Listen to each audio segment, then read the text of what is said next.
எப்பவும் போல் அண்ணன் வந்து அவர் வீடு கட்டிகிட்டு இருக்கிற இடத்துக்கு வந்து ஒரு ஈவினிங் போல் ஒரு விசிட் அடிக்கிறது வழக்கம். இப்போ ஒரு 6-6:30 இருக்கும்போது உள்ளே வந்தார். இது கட்டிகிட்டு இருக்கிற வீட்டிலேருந்து ஒரு 4 இட்டு தான் எடுத்து வச்சுருப்பார். 6க்கும் மேற்பட்ட கும்பல் வந்து சடன்னு வந்தாங்க. இளம் வயசு தான் இருக்கும். டிவியில் காட்டுற போலீஸ் அரெஸ்ட் பண்ண குற்றவாளிகள் அல்ல. ஸ்விக்கி போன்ற உணவு டெலிவரி பாய்ஸ் தான் அது 2 வீலர் போன்ற பைக்கில் தான் வந்திருந்தாங்க. 10 அடி தூரத்தில் நான் இருந்தேன். அந்த இடத்துல வந்து காங்கிரீட் போட்டுட்டு இருந்ததுனால வந்து அந்த சவுண்டு, மிஷினோட சவுண்டு அதிகமாக இருந்தது. திரும்பி பார்க்கும்போது அண்ணனோட சத்தம் மட்டும் கேட்டுச்சு, மாறுபட்டு சத்தமாக கேட்டுச்சு. வந்தாங்க, அண்ணன் அப்படியே பின்னாடி ஒரு அடி அடித்தாங்க. நான் ஒருத்தரையும் பிடிக்க, நான் ஒருத்தர் மட்டும் கட்டி பிடிக்கும்போது அவரோட அறுவாள் தவறி போய் குழியில் விழுந்துடுச்சு. பின்னாடி இருந்தவர் என்னோட முதுகில் எங்க ஒரு அடி அடிச்சிட்டாரு. எங்கள் அண்ணன் வீடு கட்டிட்டு இருக்கிற இடத்துலேருந்து ஒரு 300 மீட்டரில் தான் செம்பகம் காவல் நிலையம் இருக்குது. அப்போது அந்த காவல் நிலையத்திலேருந்து ஒரு குறைந்தபட்சம் ஒரு 2 கான்ஸ்டபிளாவது அண்ணன் கூட காவலுக்கு கொடுத்துருந்தாங்க அப்படின்னா இவ்வளோ பெரிய சம்பவம் நடந்திருக்காது. அவரை பற்றி ரவுடிஸும் அது இதுன்ற மாதிரி தவறான பரப்புகள் வந்து பரப்பிட்டு இருக்காங்க. அது முற்றிலும் போய் போன தவறான செய்திகள் வர்றது வந்து இன்னும் எங்களுக்கு வந்து வேதனையாக இருக்குது. ஏழைகளுக்கு எதிர்த்து குரல் கொடுப்பாரு. அதுக்கு பேர் உங்கள் மொழியில் அது ரவுடிசமாக தோணுச்சுன்னா அது தவறான கருத்து. ஆம்புலன்ஸ் போகிற வரைக்கும் கூட அண்ணனோட மூச்சு இருந்துட்டு தான் இருந்தது. நாங்கள் அண்ணன் கூட பேசிகிட்டே இருந்தோம். உள்ள ஹாஸ்பிட்டலுக்குள்ளே அவங்க போய் பரிசோதித்து பார்த்துட்டு இல்லை அப்படிங்கும்போது அந்த செய்தி கேட்டுகிட்டே அந்த அணு செகண்டே நாங்கள் அதுலேருந்து இன்னும் நாங்கள் மீளவே இல்லை. அப்பா இல்லைன்னு அந்த குழந்தை இன்னசென்ட்டாக அழுகிறத பார்க்கும்போது எல்லாருமே உடஞ்சிட்டோம். எங்கள் அண்ணனை எப்படியாவது எழுப்பிடணும்னு சொல்லிட்டு எங்களை போலவே எங்கள் சாவித்திரி பாயும் நீண்ட நேரம் போராடினாங்க. எங்கள் அண்ணனோட பூத உடலை பார்த்துட்டு அவங்க அழுதது எங்களால் ஏற்றுக்கவே முடியல. பிகின்வுட்ஸ் நேயர்களுக்கு வணக்கம். நான் தினேஷ். சமீபத்தில் நடந்த ஒரு இன்சிடென்ட் நிறைய பேருடைய மனசை கலங்கடிச்சது. பகுஜன் சமாஜ் கட்சியுடைய தலைவர் திரு ஆம்ஸ்ட்ராங் அவர்களுடைய மறைவு பெரிய சோகத்துக்குள்ளான நிலையில் அந்த கட்சியுடைய மேற்கு மண்டல பொறுப்பாளரும் அந்த சம்பவம் நடக்கும்போது உடனிருந்த கணேஷ் அவர்கள் நம்மளுடைய இணைஞ்சிருக்காரு. வணக்கம் சார். சார், ஆம்ஸ்ட்ராங் சாருடைய மறைவு ரொம்ப பெரிய ஒரு தாக்கத்தை உருவாக்கியிருக்கு. அதிர்ச்சியும் சோகத்தையும் உருவாக்கின ஒரு சம்பவத்தை தான் அதை பார்க்குறாங்க. அந்த சம்பவம் நடக்கும்போது நீங்கள் கூடவே இருந்தீங்க. என்ன நடந்தது அந்த டைமில்? அன்னைக்கு சாயந்தரம் ஒரு 6 மணிக்கு எப்பவும் போல் அண்ணன் வந்து அவர் வீடு கட்டிகிட்டு இருக்கிற இடத்துக்கு வந்து ஒரு ஈவினிங் போல் ஒரு விசிட் அடிக்கிறது வழக்கம். அப்போ அன்னைக்கு சாயந்தரம் அப்போது ஒரு 6-6:30 இருக்கும்போது உள்ளே வந்தார். நாங்கள்லாம் வேலை செஞ்சிட்ருக்கோம்ல, மேற்பார்வை பார்த்துட்டு இருந்தோம். அண்ணன் வந்ததுமே எப்படிமா வேலையெல்லாம் போயிட்டுருக்கா அப்படின்னாரு. நான் நல்லா போயிட்டுருக்கேண்ணா அப்படின்னு கேட்டுட்டு ஒரு 8 அந்தல போனார். ஒரு 10 8 தான் எடுத்து அந்த நம்ம அண்ணாவோட கனவு இல்லாமல் அந்த வீட்டிலேருந்து கட்டிகிட்டு இருக்கிற வீட்டிலேருந்து ஒரு 4 இட்டு தான் எடுத்து வச்சுருப்பார். ஒரு 6க்கும் மேற்பட்ட கும்பல் வந்து சடன்னு வந்தாங்க. இளம் வயசு தான் இருக்கும். டிவியில் காட்டுற போலீஸ் அரெஸ்ட் பண்ண குற்றவாளிகள் அல்ல. அவங்கள இல்லை. நாங்கள் குறைந்தபட்சம் ஒரு மாலை நேரமாக இருந்தாலும் ஒரு அடையாளம் தெரிகிற மாதிரி தான் இருந்தது. ஸோ அவங்க இல்லை.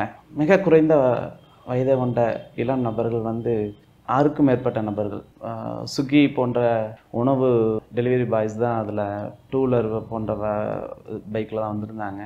அவங்க மறைச்சி வச்சுருந்த அந்த கத்தி எடுக்கிற நேரம் தான் கண்ணிமைக்கிற நேரம். வந்தாங்க, அண்ணன் அப்படியே பின்னாடி ஒரு அடி அடித்தாங்க. பின்னாடி அடிக்கிற போதே டேய் அப்படின்ற ஒரு சத்தம் மட்டும் அண்ணனோட நார்மல் சத்தத்திலிருந்து மாறுபட்டு சத்தமாக கேட்டுச்சு. அந்த சத்தத்தை திரும்பி பார்க்குறக்குள்ள மற்ற நபர்கள் வந்து அண்ணனை தாக்க ஆரம்பிக்கும் போதே நாங்கள் சுற்றி இருக்கிறவங்க ஒரு 2 பேர்த்த நான் ஒருத்தரையும் பிடிக்க பாலாஜின்ற ஒரு கீழே விழுந்துட்டார். நான் ஒருத்தர் மட்டும் இப்படி கட்டி பிடிக்கும்போது அவரோட அறுவாள் தவறி போய் அந்த குழியில் விழுந்துடுச்சு.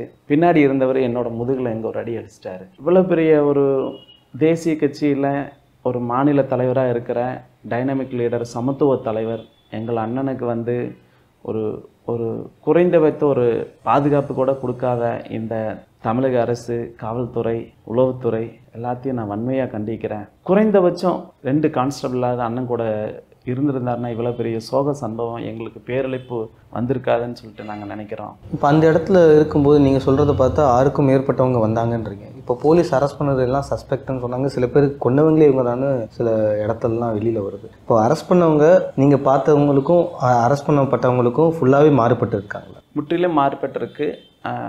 அதில் எந்த மாற்று கருத்து இல்லை. அதே மாதிரி ஓரிரு நபர்களுக்கு மேலே அது அடுத்தவங்க எல்லாமே ஹெல்மெட் போன்ற முகம் மறைச்சி தான் இருந்தாங்க. ஆனால் முகத்தோற்றம் இல்லைனாலும் உடல் தோற்றத்தை வச்சு பார்க்கும்போது பார்த்தீங்கன்னா எல்லாம் இளம் வயதுகள் தான் இருப்பாங்க. அவ்வளோ ஆக்டிவாக அவ்வளோ பயிற்சி தேர்ந்த ஆட்களாக தான் இருக்காங்க. இவங்க பழிக்கான ஆட்களில் கூலிப்படையாக தான் தெரியுது. நீங்கள் அங்கே சம்பவத்தில் இருந்திருக்கீங்க. இருக்கும்போது ஒரு கண்ணிமிக்கிற நேரத்தில் உங்களையும் தாக்கியிருக்காங்கன்றீங்க. என்ன எங்கெங்கெல்லாம் வெட்டப்பட்டது? இப்போது சரமாரியாக தாக்கியிருக்காங்க. உங்கள் கண்ணெதிர்க்கே நடந்த சம்பவம் எப்படி இருந்தது? அது அந்த சம்பவத்துலேருந்து என்னால் மீள முடியல. சமூக வலைதளங்களில் வந்து அவரை பற்றி ரவுடிஸும் அது இதுன்ற மாதிரி தவறான பரப்புகள் பரப்பிட்டு இருக்காங்க. அது முற்றிலும் போய் நாங்களாம் கூடவே இருந்தவங்க. எங்கள் மாதிரி ஆட்களுக்கு அந்த மாதிரி தவறுதாலாம் இது வரும்போது மனசு அண்ணனை தவிச்சு ஒரு இடத்துல நிற்கும் போது இது போன தவறான செய்திகள் வர்றது இன்னும் எங்களுக்கு வேதனையாக இருக்குது. அண்ணன் அவரோட உண்மையான முகம்ங்கிறது என்னன்னு பார்த்தீங்கன்னா உதவி உதவி உதவி, ஜாதி மதம் இன பேதம் எதுவுமே இல்லை. நீங்கள் எந்த நேரத்தில் தட்டி அவருக்கு இந்த உதவி, எந்த நேரத்தில் ஃபோன் பண்ணி இந்த உதவி வேணும்னு கேட்டால் உடனே செய்யறதுக்கு அவர் தயாராக இருப்பார். எந்த மாவட்டம் எந்த மாநிலமாக இருந்தாலும் அங்கே கூப்பிட்டு இந்த இடத்துல இந்த பிரச்சனை உடனே சரி பண்ணிவிட்டு எனக்கு திருப்பி கூப்பிடுன்ற மாதிரி வள்ளல் அவர். அவருக்கு பேர் சமூக ஊடகங்களில் இது மாதிரியான அவப்பெயர் கொடுக்கறத வன்மையாக கண்டிக்கிறோம். ஏழைகளுக்கு எதிர்த்து குரல் கொடுப்பாரு. ஏழைகளுக்கு ஒரு பிரச்சனைன்னா முன்னாடி நிற்பார். அதுக்கு பேர் உங்கள் மொழியில் அது அப்படின்னு ஒரு ரவுடிசமாக தோணுச்சுன்னா அது தவறான கருத்து. ஏழைகள் குரலாக தான் மட்டும் அவர் நிற்பாரே தவிர ஏழைகளுக்கு என்ன வேணுமோ அதை செஞ்சு கொடுப்பாரு. 24 மணி நேரம் அவரோட கதவு வீட்டு வாசல் திறந்தே இருக்கும்ன்றது எங்களை போன்ற தம்பிகளுக்கு நல்லா தெரியும். அவர் சமூக ஊடகங்களில் வர்ற மாதிரியான செய்திகள் தவறான செய்திகள். அவர் முழுசாக அண்ணல் அம்பேத்கரை உள்வாங்கினவர். அண்ணல் அம்பேத்கர் சட்டம் என்ன சொல்லுதோ, சட்ட புத்தகம் அவர்களோட வீடியோகள் பாருங்கள், சட்ட புத்தகம் என்ன சொல்லுதோ அதை செய்யணுன்றது அவரோட கொள்கையாக இருக்கும். சட்ட புத்தகத்தை தாண்டி ஒரு செயல் செய்கிறவங்க அவர்களோட தம்பியாக இருக்கும் பட்சத்தில் கூட அவர் கண்டிப்பாக கூப்பிட்டு. சார், இப்போ நீங்கள் இந்த இடம் பார்த்தீங்கன்னா பெரம்பூர் அதிகமாக மக்கள் நடமாட்டம் இருக்கக்கூடிய ஒரு பகுதி. அதுவும் அவர் கொலை செய்யப்பட்ட பகுதியும் பார்த்தீங்கன்னா ரொம்ப நெருக்கமாக எல்லாருமே இருக்கிற மாதிரி பக்கத்தில் நிறைய வீடுகள் இருக்குது. ரொம்ப ஓப்பன் ஸ்பேஸ்லாம் இல்லை. ஒரு 7 மணி நீங்கள் சொல்கிறது பார்த்தா ஒரு 7 மணி அளவில் இந்த மாதிரி ஒரு கொடூர சம்பவம் நடந்திருக்கு. என்ன பண்ண ஆரம்பித்தாங்க? வந்தவங்களாம் எப்படி நடந்துக்க ஆரம்பித்தாங்க? அந்த 6 பேருமே ஒரே டைமில் சரமாரியாக தாக்க ஆரம்பித்தாங்களா? மொத்தமாக ஒரு 30 to 40 செகண்டு தான் இந்த மொத்த நிகழ்வும் நடந்துருச்சு. அதுக்குள்ளேயே அது ஒரு எங்கள் அண்ணன் நம்முடைய இழப்புன்றது நாங்கள் இழந்துட்டோன்றதெல்லாம் நினைக்கல. நான் காப்பாற்றிடுவோன்னு சொல்லிட்டு நாங்கள் எடுத்து ஆம்புலன்ஸ் போகிற வரைக்கும் கூட அண்ணனோட மூச்சு இருந்துட்டு தான் இருந்தது. ஸோ அங்கே இருந்தது உயிரோடு தான் அவர் அவருக்கான அது இருக்கிறதுக்கான வாய்ப்புகள் அதிகமாக இருந்தது. நாங்கள் அண்ணன் கூட பேசிகிட்டே இருந்தோம். உள்ள ஹாஸ்பிட்டலுக்குள்ளே அவங்க போய் பரிசோதித்து பார்த்துட்டு இல்லை அப்படிங்கும்போது அந்த செய்தி கேட்டுகிட்டே அந்த அணு செகண்டே நாங்கள் அதுலேருந்து இன்னும் நாங்கள் மீளவே இல்லை. அதுக்குள்ளே இது மாதிரி ஒரு 1000 வருஷம் 1000 ஆண்டுகளுக்கு ஒருத்தர் அத்திப்பூத்த மாதிரி ஒருத்தர் வருவார். அதில் ஒருத்தர் இவர். இன்னும் சிறிது காலம் மட்டும் இருந்திருந்தா சமுதாய மக்களுக்கு மட்டும் இல்லை அனைத்து தரப்பு மக்களுக்கும் கூட ஒரு விடிவு காலம் இருந்திருக்குன்றதில் மாற்று கருத்து இல்லை. இப்போ அண்ணாவோட பூத உடலை கொண்டு போகும்போது பார்த்தீங்கன்னா வழிநெடுங்க சிறு குழந்தைகள் இருந்து கொற்ற மலையில் சிறு குழந்தையிலேருந்து பெரியவங்க வயதானவர்கள் வரைக்கும் அண்ணா அண்ணா அண்ணான் தலைவான் கூப்பிட்டு அண்ணனுக்கு இவ்வளோ பெரிய நம்பிக்கை மக்கள் இருக்கிறாங்கங்கிறத அதுலேருந்தே நீங்களாம் உணர்ந்துக்கணும். அண்ணாவோட பூத உடல் போகிற வண்டியில் முன்னாடி பின்னாடி ஆயிரக்கணக்கான காவல்துறை அதிகாரிகள் இருந்தாலும் கூட அவரோட உடன்பிறப்புகள் கூட முன்னாடி பின்னாடி வந்துட்டு இருந்தாங்க. நீங்கள் எல்லா காணொலியில் கூட பார்த்துருப்பீங்க. ஒரு சிறிய அசம்பாவிதம் கூட இல்லாமல் அவரோட அண்ணனோட பின்னாடியும் முன்னாடி நடந்து வந்தது நீங்கள் பார்த்துருப்பீங்க. இது மட்டும்தான் அண்ணன் கற்றுக் கொடுத்த ஒழுக்கம். இதே மற்ற ஒரு தலைவருக்கு இது ஒரு சம்பவம் நடந்துருந்துச்சுன்னா எண்ணற்ற சம்பவங்கள் நடந்திருக்குன்றது நாங்களும் நிறைய பார்த்துருக்கோம். ஆனால் அண்ணன் கற்றுக் கொடுத்த ஒழுக்கன்றது அண்ணனோட இறுதி ஊர்வலத்தில் நீங்கள் தெரிஞ்சுக்கணும். அதுதான் அண்ணனோட ஒழுக்கம், அண்ணங்கிட்ட இருந்து நாங்களாம் கற்றுக்கிட்டது. வந்த 6 பேர் 6க்கும் மேற்பட்டவங்க எங்கெங்கெல்லாம் சார் வந்து தாக்க ஆரம்பித்தாங்க சார்? அண்ணன்லேருந்து ஒரு ஒரு 10 அடி தூரத்தில் நான் இருந்தேன். அந்த இடத்துல வந்து காங்கிரீட் போட்டுட்டு இருந்ததுனால வந்து அந்த சவுண்டு, மிஷினோட சவுண்டு அதிகமாக இருந்தது. அண்ணனை நெருங்கும் போது, நான் 10 அடி தூரத்தில் இருக்க அண்ணனை நெருங்கும் போது நான் சரியாக அவங்கள பார்க்கல. ஏன்னா அது அந்த ரோடுன்றது வந்து 24 மணி நேரமும் யாராவது போயிட்டு வந்துட்டு தான் இருப்பாங்க. அங்கே போகிறவங்களும் பார்த்தீங்கன்னா அது அந்த அந்த ஏரியா ஆட்களாக தான் இருப்பாங்க. வெளியாட் நபர்கள் பெரும்பாலும் வரமாட்டாங்க. வந்தாலும் அது யார் என்னன்னு பார்ப்பாங்க. அந்த அந்த அந்த 10 அடி தூரத்தில் இருக்கும்போது நான் அந்த காங்கிரீட் எப்படி போட்டுட்டு இருக்காங்கன்ற நோட் பண்ணிட்டு இருந்தேன். திரும்பி பார்க்கும்போது அண்ணனோட சத்தம் மட்டும் கேட்டுச்சு. இந்த சத்தம் கேட்கும்போதே அண்ணன் தாக்க ஆரம்பிச்சிட்டாங்க.